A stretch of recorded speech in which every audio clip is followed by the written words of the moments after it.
Shalom Bapak Ibu yang terkasih dalam Tuhan. Senang sekali kita akan melihat kembali akan pemahaman kita tentang sedekah itu amazing. Artinya apa? Sedekah itu sesuatu yang luar biasa. Saya mengajak kita untuk merenungkan ini karena ini adalah sesuatu yang sangat penting yang harusnya kita ketahui. Saya mengambil inspirasi dari apa yang saya alami beberapa minggu ini. Ini adalah acara ketika kami meresmikan, itu adalah sumur bor yang kami bangun di Megale, terakhir di Megali. Ini ada satu bagian lagi, ini adalah yang di Telogo Haji di Bojonegoro. Saya katakan itu amazing karena prosesnya juga luar biasa, sehingga apa yang kami lakukan, pengalaman saya dengan Bumi Bakti Foundation, ini yang saya ingin sharingkan kepada kita. Ya, kenapa demikian? Karena ketika kami menggali sumur di Megale, begitu banyak tantangan hambatan. Saya ceritakan dulu, ini adalah di Telogo Haji. Kami ketika menggali sumur itu kemudian kami mendapatkan sumber di 60, kemudian kami gali sampai 96 juga tidak dapat. Tetapi sumur yang pertama kami gali itu adalah sumbernya kecil. Karena kami tidak puas dan kami ingin melakukan yang terbaik bagi orang di Telogo Haji, terus kami menyewa orang lain lagi karena yang mengebor ini sudah selesai tugasnya. Tapi karena kami tidak puas, kami sewa orang lain dan ada yang sanggup. Dia mencari dua titik di tempat lain, dia menyerah. Kemudian kami mencari lagi dan mencari titik yang ketiga juga tidak ada. Sampai akhirnya kami kembali ke titik yang awal. Dan ketika kami kembali ke titik yang awal, ada sesuatu yang amazing. Bahwa oh ya, ternyata titik itu sudah semakin besar sumbernya, sehingga itu bisa kita lanjutkan, dan akhirnya kami bangun bak penampungan, dan tadi yang 4 bulan yang lalu kami resmikan. Kemudian ini juga sama ketika kami pindah ke desa sebelah, kami menggali di sumur Megale, ya ini ya. Nah di sumur Megale ini kami juga mengalami hal yang sama. Tempat yang ditentukan katanya ada sumur, kami cari, kami gali, tidak ada. Kami pindah lagi sampai orangnya menyerah. Dan akhirnya ada satu orang yang oke, kami coba cari, dan mereka mau membantu kami. Dan akhirnya dapat sumurnya di sawah, ya. Nah ini yang terjadi. Jadi tidak sembarangan titik di Bojonegoro bisa kami dapat airnya. Dan ketika kami dapat airnya itu sungguh luar biasa. Masyarakat yang sudah menantikan itu kemudian akhirnya pada jam 5 pagi mereka ngantri air di situ, kemudian ambil air dari sumur yang kami sudah gali, yang kita lihat sebelumnya, ya kita lihat di sini, yaitu bahwa ini menjadi sebuah hal yang luar biasa bagi mereka. Tetapi amazingnya bukan di situ. Amazingnya adalah tangan-tangan orang yang memberi untuk supaya sumur ini ada dan dapat dinikmati oleh warga desa. Kami kerjasama dengan salah satu yayasan, YDPM, Yayasan Dana Paramita Majapahit. Tetapi ada banyak teman-teman lain yang juga membantu dari kitabisa.com dan langsung dikirim ke rekening dan sebagainya. Tapi kami melihat bahwa ada tangan-tangan orang yang luar biasa yang memberikan diri mereka untuk membantu orang lain yang kekeringan di desa Megale dan Telogo Haji. Dan itu yang patut dibilang amazing, bahwa ada orang-orang seperti itu. Itu yang membuat saya mengajak kita untuk melihat bagaimana tangan Tuhan melewati Anda dan saudara sekalian yang sudah memberikan untuk terlaksananya sumur bor ini. Saudara yang terkasih, saya mengajak kita untuk merenungkan tentang arti kata sedekah yang kita kenal. Dan saya katakan it's amazing. Itu merupakan hal luar biasa. Nah, saya akan membagi itu dalam 3 video. Pertama, sedekah dari kata Yunani, yaitu elemosune. Ya. Kemudian bagian kedua kita akan bicara dari Matius 25 ayat 20. hidup keagamaan di situ disebut dengan apa dan bagaimana itu menjadi sedekah dan korban kita. Ini sangat menarik. Saya harap kita bisa mengikutinya. Dan bahkan pada bagian yang ketiga, kita akan bicara sedekah dalam konteks Judeo-Helenistik atau Judeo-Greek, ya, dan kekinian dalam kondisi kita pada saat ini. Dan ini bicara tentang arti kata sedekah, pemberian sesuatu kepada fakir miskin atau orang yang menderita atau yang berhak menerimanya. Orang-orang di Megale dan Telogo Haji, mereka adalah orang-orang yang berhak menerima karena mereka menderita ketika musim kemarau, mereka tidak bisa mendapatkan air dan mereka harus minta pertolongan dari Pemkab untuk mengirimkan air, dan itu pun mereka bayar. Ya, jadi bagaimana cara kita menggali hati kita untuk mengerti arti sedekah, dan kita tidak melewatkan arti itu dalam hidup kita, tetapi itu menjadi luar biasa dalam kehidupan kita.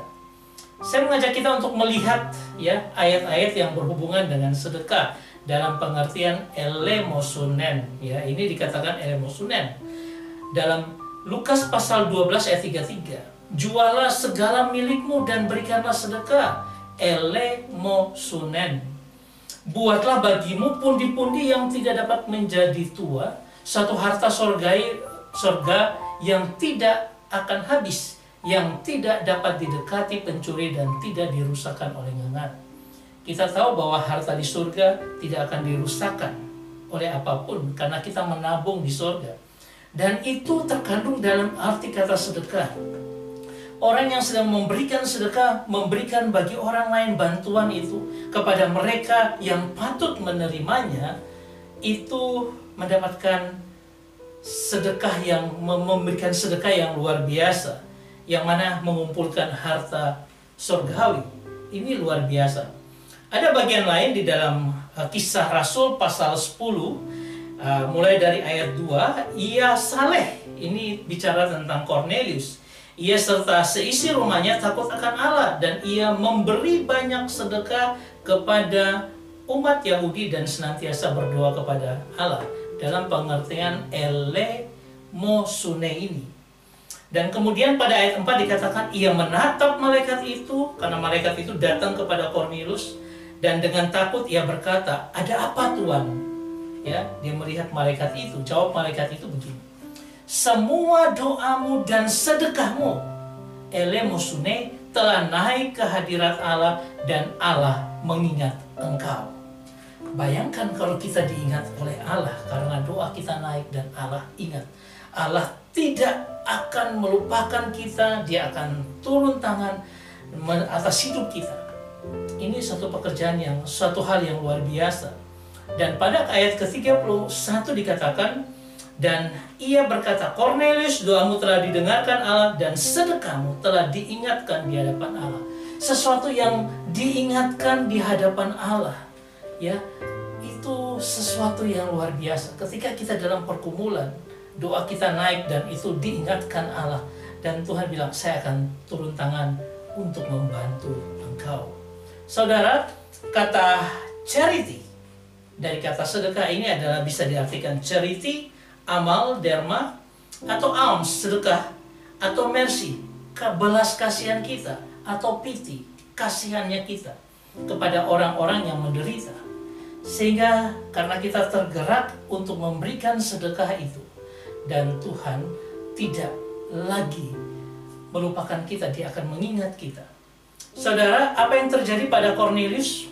Kalau kita lihat Roh Kudus dicurahkan pada pasal yang kedua dalam Kisah Rasul, Roh Kudus dicurahkan, gereja itu dibangun. Tapi ingat, pada Kisah Rasul 10, kejadian juga, Cornelius dan seluruh isi rumahnya, mereka bertobat karena mereka memberi sedekah. Tuhan menyatakan kuasanya, kemudian mengambil mereka, menjadikan dia anaknya, dan akhirnya apa? Mereka bertobat. Bukan hanya itu saja, bahkan pada kejadian itu ditumpangi tangan dan mereka menerima Roh Kudus, berbicara dalam bahasa roh, ya, seperti yang pernah dialami murid-murid. Sehingga itu menjadi sebuah tanda bahwa apa? pada waktu Cornelius, di rumah Cornelius, ada sebuah pencurahan yang menjadi tanda bahwa Tuhan juga mencurahkan Roh Kudus bukan hanya kepada orang Yahudi, tetapi juga kepada bangsa-bangsa lain. Cornelius karena sering memberi sedekah, dia dipakai Tuhan juga menjadi saluran berkat bagi bangsa-bangsa lain. Ketika apa? Tanda yang utama, Roh Kudus dicurahkan bagi bangsa-bangsa, supaya dimengerti oleh murid-murid, terjadi di rumah Cornelius. Saudara yang terkasih, ini sesuatu yang luar biasa. Sehingga saya mengajak kita, bahwa hati kita ini untuk apa? Untuk memberi kepada Tuhan. Kalau kita lihat daripada Matius pasal 25 ayat 31-46, itu diceritakan tentang bagaimana ketika Tuhan berkata, ketika aku lapar, engkau tidak memberi aku makanan. Ketika aku haus, kekeringan, engkau tidak terjun untuk memberikan aku air.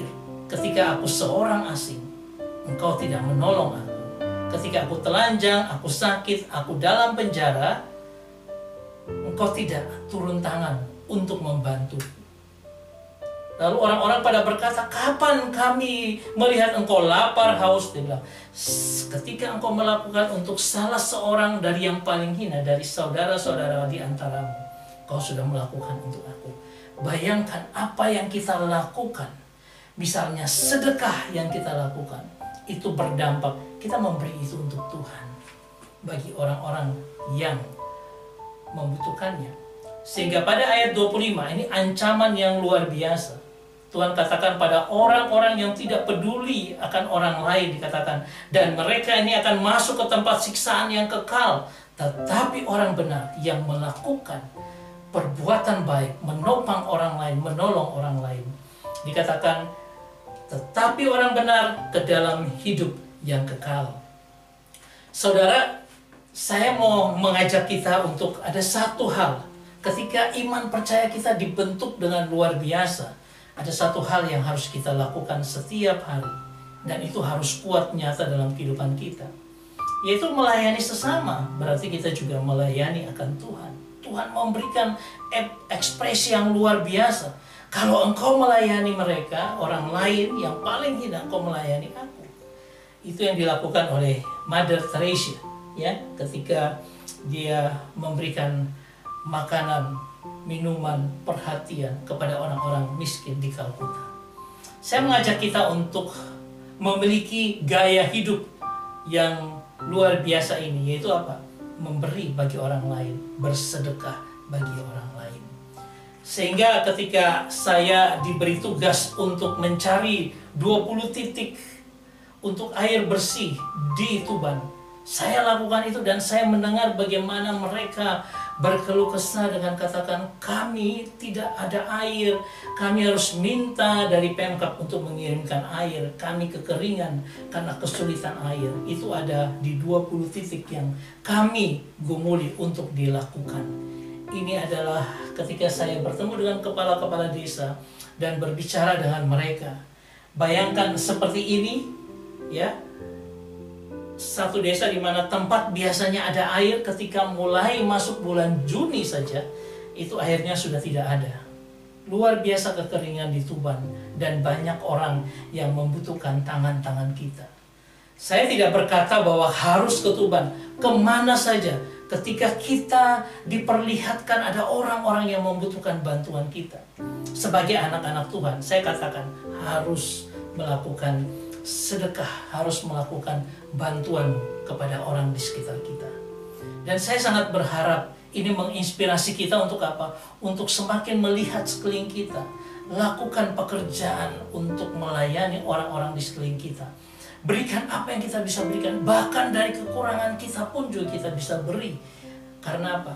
Ada hati yang luar biasa yang Tuhan taruh dalam hidup kita, hati mengasihi orang. Siapapun orang itu, tidak peduli siapapun dia, tapi kita harus berbagi dengan mereka. Ini rancangan saya untuk tahun 2025, tapi bukan saya.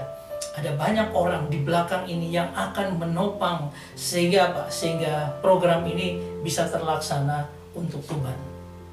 Dan mungkin kalau saya menyampaikan seperti ini, berikanlah hatimu juga bagi orang-orang lain di sekitar kita yang membutuhkan pertolongan kita. Tuhan memberkati kita. Tetapi kita akan melanjutkan ini untuk memahami arti sedekah dalam Matius pasal 5 ayat 20 dalam perspektif Judeo-Helenistik. Nah, itu hal yang menarik. Saya berharap ini semua memberkati kita untuk semakin hari mengerti akan maksud dan rencana Tuhan dalam kehidupan kita. Tuhan memberkati kita. Amin.